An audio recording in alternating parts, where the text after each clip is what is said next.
Les playing golfers, c'est bien connu, moins on a de manipulation au chipping et meilleur est le résultat. Regardons cet exercice.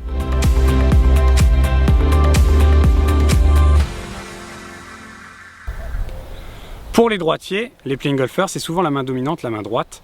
Et ça sera l'inverse évidemment pour les gauchers. Il faudra juste inverser cet exercice. Cette main dominante qui va vouloir venir rattraper le coup, guider, manipuler pour essayer de contrôler le résultat.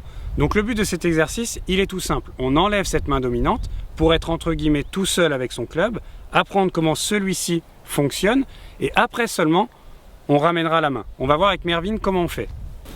Donc Mervyn, montre-nous comment tu fais cet exercice, que l'on voit un petit peu les bénéfices que l'on va pouvoir en tirer. Voilà, là on voit l'intérêt de cet exercice. Main gauche, main avec moins d'adresse évidemment chez le droitier, elle va devoir être très relâchée, détendue.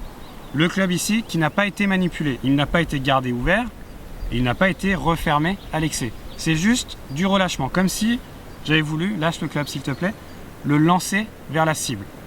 Tu nous en refais un et tu amènes la main droite maintenant s'il te plaît. Et maintenant on amène la main droite et voilà, le poids du corps qui est passé vers l'avant. La position, c'est exactement celle que je voudrais récupérer dans mon chipping après. J'aurai donc les idées claires sur ce que j'ai à faire.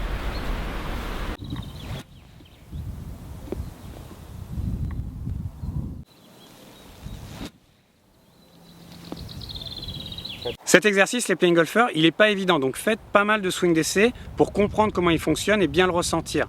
Nous, on adore le faire et on adore que les gens comprennent comment il fonctionne parce que plus je comprendrai comment doit fonctionner mon club, moins j'aurai cette envie et cette tendance à manipuler. Pareil, c'est le même cas quand on a un hips. Donc faites bien cet exercice et tout ira bien autour du green.